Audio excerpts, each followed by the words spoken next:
2 gün yağan yağışlar Bakı şəhərinin altını üstünə çevirdi desək yanılmarıq. Paytaxtın Qaradağ rayonunun Umbakı qəsəbəsi yaxınlığında Ceyrankeçməz çayı üzərində yerləşən və keçən il sel sularının dağıtdığı körpünün ətrafında təhlükəli vəziyyət yaranıb.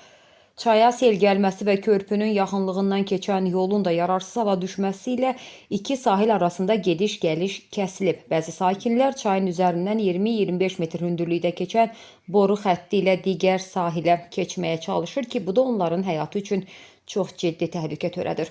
Azərbaycan Avtomobil Yolları Dövlət Agentliyi isə bildirir ki, sel nəticəsində uçmuş körpünü əvəz edən müvəqqəti yol bərpa olunacaq.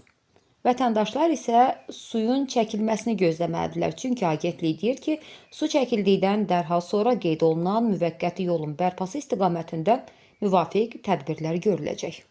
Bu da Bakının baş körpüsü da millət uçub. Cəmaət var beləncə keçir buradan.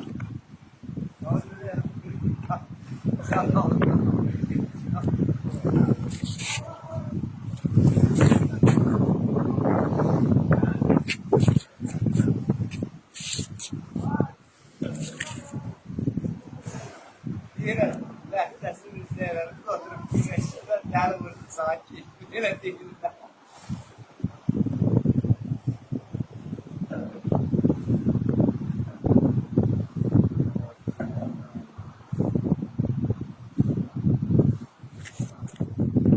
Cəmaət baş sumkasını, yeməyin, iş sumkasının zadına hamısını beləncə keçirdir.